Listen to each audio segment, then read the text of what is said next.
Nous sommes ici à GITEX. Nous recevons des centaines de clients de partout dans le monde. Nous avons une délégation marocaine constituée des représentants gouvernementaux, des banques, tous secteurs confondus. Et nous allons voir un peu tous les use cases que Huawei propose. Cette année, pour GITEX, c'est une année spéciale. Nous avons présenté les use cases autour du cloud, la 5G, l'intelligence artificielle et nous avons focusé aussi sur des verticaux comme le secteur de l'énergie, le secteur des transports, le secteur de la santé, les télécommunications et tous ces use cases tournent autour de l'usage des technologies émergentes et la distribution de tous les services pour une transformation digitale en utilisant le cloud. Et le cloud, aujourd'hui, naturellement, vient comme un moyen de distribuer des services de la transformation digitale pour tout secteur. Le cloud, aujourd'hui, se combine avec l'intelligence artificielle, se combine avec la 5G pour mieux distribuer les services informatiques pour une meilleure transformation digitale d'un pays ou d'une entreprise. Pour les entreprises, il y a une optimisation à la fois financière, parce que c'est des optimisations des acquisitions, mais aussi une agilité, un meilleur time to market. Les entreprises, par exemple des banques, on a vu des banques qui ont vu des use cases en utilisant le cloud, c'est l'agilité de délivrer des services informatiques plus rapidement et de lancer de nouveaux produits. Pour le gouvernement, on a eu des discussions aussi. Nous avons aussi rencontré des clients qui utilisent Huawei Cloud dans le Middle East, qui ont partagé leur retour d'expérience avec le gouvernement marocain. C'est de dire comment bâtir un cloud souverain.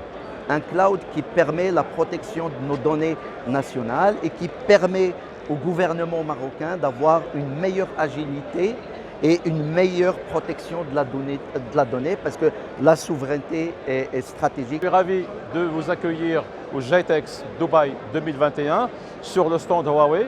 J'aurai le plaisir de vous faire une visite du stand Huawei. On va commencer premièrement par ce qui se passe en Moyen-Orient.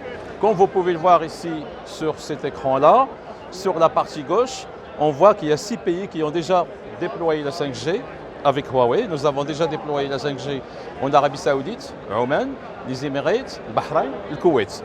Ça d'une part. D'autre part, comme vous pouvez le voir au milieu de ce slide, nous avons déjà mis en place des applications d'usage qui sont basées sur la 5G, sur le cloud et sur l'intelligence artificielle. Et là, à droite, c'est toute la partie de l'écosystème que nous avons monté ici au Moyen-Orient. Alors, pour aller un petit peu dans le fond de ce sujet-là, on va passer derrière pour parler un petit peu des applications d'usage que nous avons mis en place ici au Moyen-Orient. Comme vous savez très bien, l'industrie des pétroles, c'est une industrie qui est très importante. Donc, nous avons mis des applications d'usage aujourd'hui dans l'industrie des pétroles.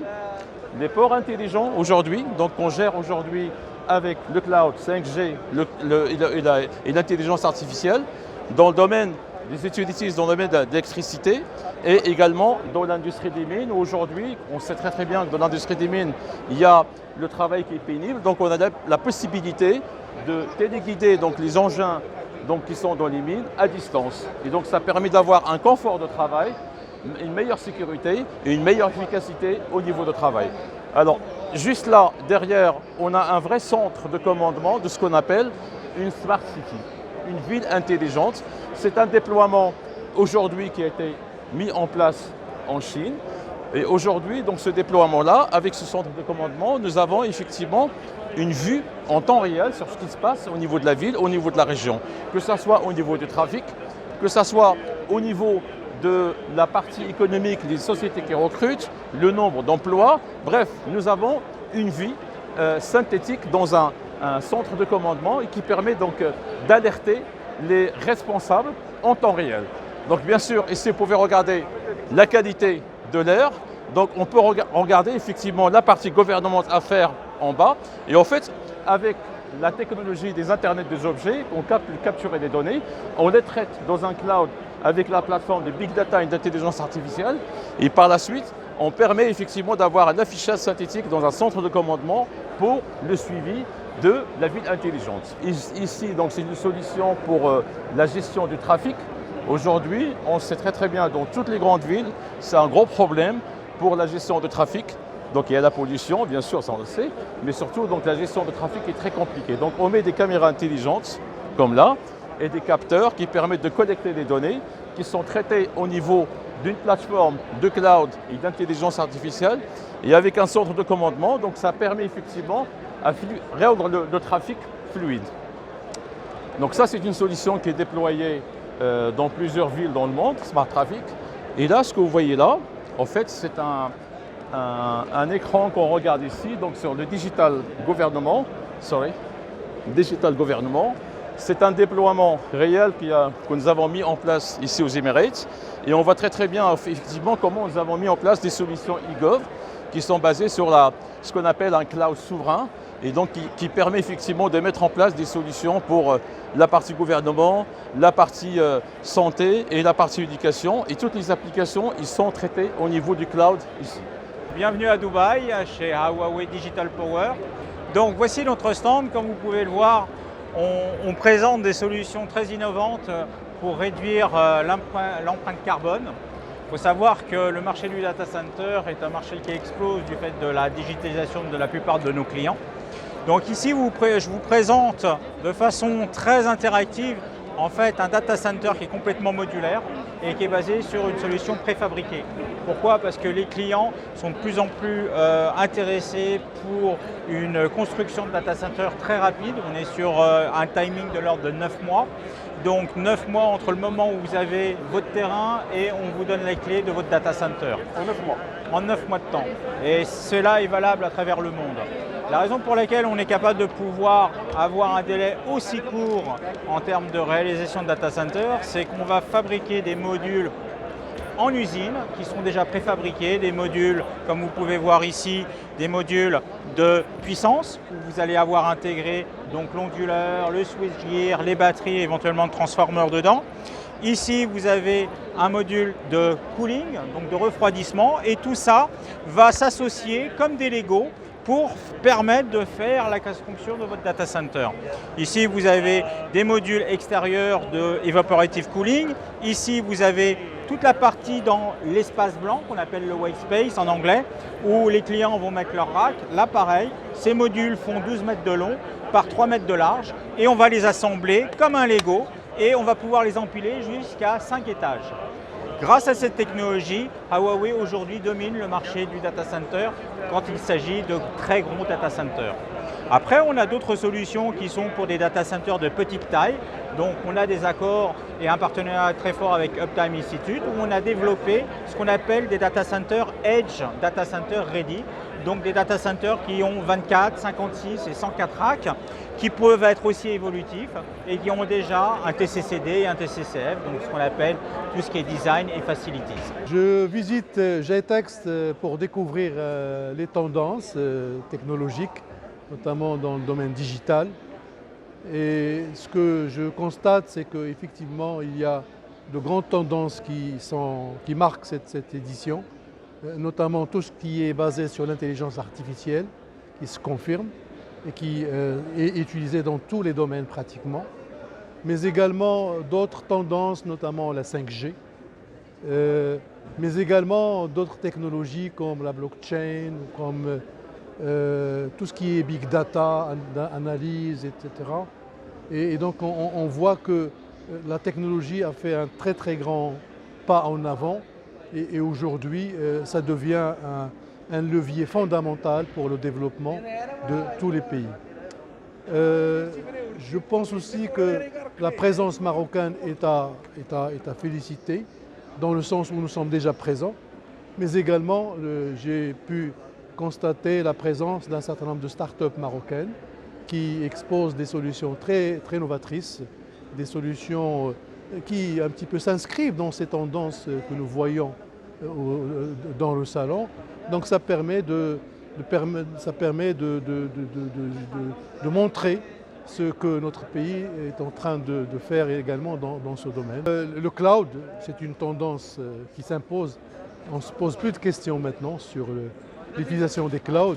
Évidemment, quand on dit cloud, tout de suite on pense au cloud public, mais aussi au cloud privé, et notamment tout ce qui est souveraineté. Donc c'est un très grand sujet aujourd'hui, mais il y a des solutions qui existent qui permettent de sauvegarder cette souveraineté. Il y a aussi comment dirais-je, le cloud proche qui permet d'améliorer la latence et qui permet notamment d'instaurer et d'installer des architectures très très souples par rapport à chaque besoin, par rapport à chaque secteur, etc. Donc aujourd'hui, franchement, je peux dire de manière générale que les technologies sont là, mais ce qui est encore le plus important, c'est l'usage qu'on fait de ces technologies et l'impact de ces technologies sur les citoyens et sur la collectivité. C'est un événement qui est pour nous l'occasion, dans un premier temps, d'être au courant des dernières innovations et tendances technologiques dans plusieurs domaines, notamment tout ce qui est Smart City, tout ce qui est technologie de l'information et tout ce qui est télécom. Mais c'est aussi l'occasion de présenter un peu l'état de notre recherche et des produits que nous avons développés afin de à la fois les challenger par rapport à ce qui se fait ailleurs et à la fois pour les présenter à des futurs partenaires et qui nous auront rendu visite pendant les 3 ou 4 jours de l'événement. Aujourd'hui, ce qui nous impressionne le plus, c'est un peu l'état où certains projets qui étaient il y a quelques années des concepts sont en train d'être déployés sur le terrain, notamment dans le domaine des Smart Cities. Ce qu'il y a aussi, c'est des technologies qui sont à notre portée, donc il y a même des projets qui sont déjà menés, que ce soit au niveau des universités marocaines, que ce soit auprès de certains PME et entreprises marocaines, et qui peuvent aussi arriver sur le marché, que ce soit au Maroc et au niveau de la région, et pourquoi pas concurrencer donc, les technologies qui sont là. On est là en fait au GITEX pour créer des partenariats. Donc on est arrivé avec le pavillon marocain, donc dans le stand Morocco Now. Donc on présente nos solutions. Et on est là aussi au GITEX pour voir un peu les nouvelles tendances en technologie, mais aussi surtout pour faire découvrir un peu nos capacités, ce que les ingénieurs marocains sont capables de faire. Et par la même occasion, on est aussi à la recherche de solutions, de partenaires technologiques avec lesquels on va pouvoir collaborer, que ce soit dans un monde d'import, c'est-à-dire récupérer des solutions qu'on pourra déployer, ou en mode vraiment plutôt dans l'export, c'est-à-dire que pouvoir fournir des compétences. En même temps, c'est-à-dire que là, c'est-à-dire que ce qu'on retrouve, c'est-à-dire sur la partie tendance aujourd'hui qui s'opère, il y a plein de solutions, c'est-à-dire c'est des technologies qui aujourd'hui sont depuis quelques années qui commencent à faire un peu le buzz. On va parler d'intelligence artificielle, on va parler de blockchain, on va parler d'innovations qui sont souvent exploitées par différentes sociétés, différentes startups qu'on a eu l'occasion de rencontrer. Chacune a son business model, chacune a sa façon de faire. Donc aujourd'hui, je vous donne un petit aperçu de nos solutions IT, infrastructure, spécialement sur la partie stockage des données. De nouvelles annonces ont été prévues dans cet événement. Donc à savoir le stockage performant à base de disques, à base de stockage flash, de stockage distribué et de stockage pour tout ce qui est protection des données. Alors, stockage flash, c'est un stockage dernière génération pour délivrer les meilleures des performances aujourd'hui. C'est la toute dernière génération de stockage. Et donc aujourd'hui, Huawei est en avance technologique sur cette partie-là. Huawei aujourd'hui développe ce type de stockage, donc ce qui lui permet aujourd'hui d'avoir une avancée technologique. C'est un gain de temps. Quand on gagne de temps, le temps c'est l'argent. Et aujourd'hui, ça délivre des performances parce que la plupart aujourd'hui des compagnies cherchent à délivrer les meilleures des performances, surtout quand il s'agit de mettre en ligne des applications avec des temps de réponse très réduits pour permettre à l'utilisateur d'accéder rapidement aux applications. Bien évidemment, il y a déjà des solutions qui sont déployées au Maroc. De plus en plus de clients demandent ces technologies. Aujourd'hui, ils sont accessibles. contrairement à ce qui était le cas il y a quelques années. Et donc, nous, on fait bénéficier le client marocain de la dernière technologie au meilleur prix. Aujourd'hui, GITEX, c'est l'événement phare de l'année en termes de technologie et en termes de digital. Ce qu'on voit ici, c'est exactement ce que tous ceux qui sont, on va dire, qui adorent la technologie peuvent faire pour les citoyens, peuvent faire pour les entreprises et pour le business. On a ici tout ce qu'on peut voir, à savoir les grandes entreprises, les partenaires, on voit aussi des startups, beaucoup d'idées, beaucoup de cas d'usage. Et en parlant de cas d'usage, on a vu le cas par exemple frappant de Dubaï eGov, ce qu'ils appellent le Digital Dubaï. Et aujourd'hui, on voit un exemple clair de ce que le citoyen peut avoir en termes de démarches administratives de façon la plus simple et la plus digitale possible. Tout est digitalisé, des plateformes open data qui permettent de servir les citoyens de la façon la plus simple possible et même de booster les opportunités business au sein des Émirats. Je pense que ça, c'est quelque chose de très important que nous devons s'en inspirer. Il y a aussi le Morocco Now qui commence à faire, on va dire, son début et à travers le GITEX. Donc on est aussi ravis d'être présents avec ce branding marocain et avec tous les partenaires qui sont venus aussi pour supporter et pour aider à faire monter notre branding au niveau international. Ici, nous sommes au GITEX. Je suis agréablement surpris qui, machallah, est vraiment un logo qui est fédérateur et qui montre effectivement les ambitions du Maroc en termes d'investissement. Et d'ailleurs, grâce à ce positionnement et ce stand, nous avons pu rencontrer des personnes du Moyen-Orient qui s'intéressent au Maroc et à son positionnement. Effectivement, aujourd'hui, il y a beaucoup de pays qui proposent des solutions, qui proposent des compétences, mais tous sont localisés au même endroit. Nous, là, on est quand même, pour d'autres, c'est une contrainte, pour nous, c'est un avantage. Le fait qu'on soit à 8000 km d'ici, ça veut dire qu'on peut attirer des investisseurs qui s'intéressent à l'Afrique grâce à notre expertise, nos relations avec Sa Majesté le roi Mohammed VI, qui nous a ouvert des portes vis-à-vis de l'Afrique, qui est un véritable vertu pour nous, et dans lequel il faut profiter de cette ouverture pour qu'on puisse effectivement capter des investissements pour pouvoir non seulement apporter des opportunités pour le pays, mais aussi pour le continent africain. Ma société, moi ça fait 6 ans que j'existe. On a commencé avec une personne, là aujourd'hui on est une cinquantaine. On fait un chiffre d'affaires de plus de 20 millions de dirhams. Et aujourd'hui on a vraiment vocation à vraiment se développer dans le continent africain. Et c'est pour ça qu'on est là. Parce qu'on sait qu'il y a une véritable opportunité, à la fois pour nous, mais aussi pour... Mais quelles sont les solutions que vous proposez aujourd'hui aux entreprises Alors, effectivement, aujourd'hui, vous savez que le nerf de la guerre, c'est la compétence, c'est l'expertise. Donc, du coup, ces sociétés qui viennent nous voir nous demandent de leur dénicher une compétence bien spécifique par rapport à leurs besoins.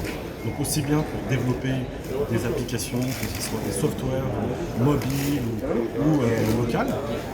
Donc ça, on est en mesure de pouvoir répondre, alhamdoulilah, grâce à notre base, qui est une base très importante de compétences et d'experts. Donc aujourd'hui, on a développé une plateforme, une marketplace, qui rassemble une communauté de chasseurs de tête freelance.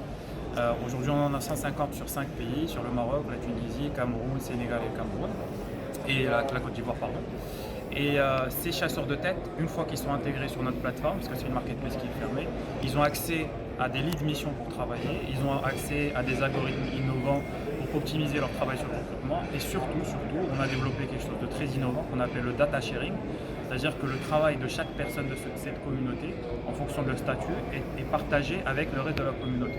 Donc ils ont accès à de la donnée mais qui est déjà qualifiée, c'est-à-dire pas juste un CV, mais aussi un candidat avec le reporting, les soft skills, les prises de référence, ce qui fait qu'on est capable de répondre très rapidement à nos clients. Et de l'autre côté, pour les candidats, on a développé une intelligence artificielle qui s'appelle Sherlock.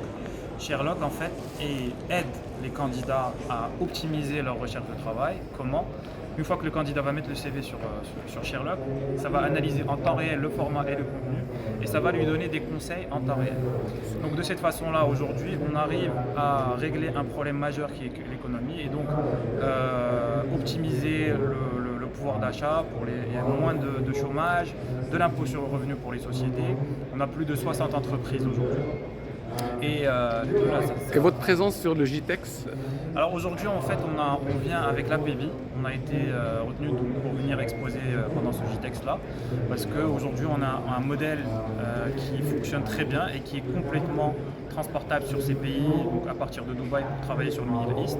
Et donc aujourd'hui, on est venu pour rencontrer les investisseurs, les venture capitals ici à Dubaï, des partenariats, et c'est un salon qui est juste énorme. Aujourd'hui, le GITEX est un rendez-vous qu'on ne peut pas rater. Ça fait déjà peut-être 6 ans que je viens ici chaque année.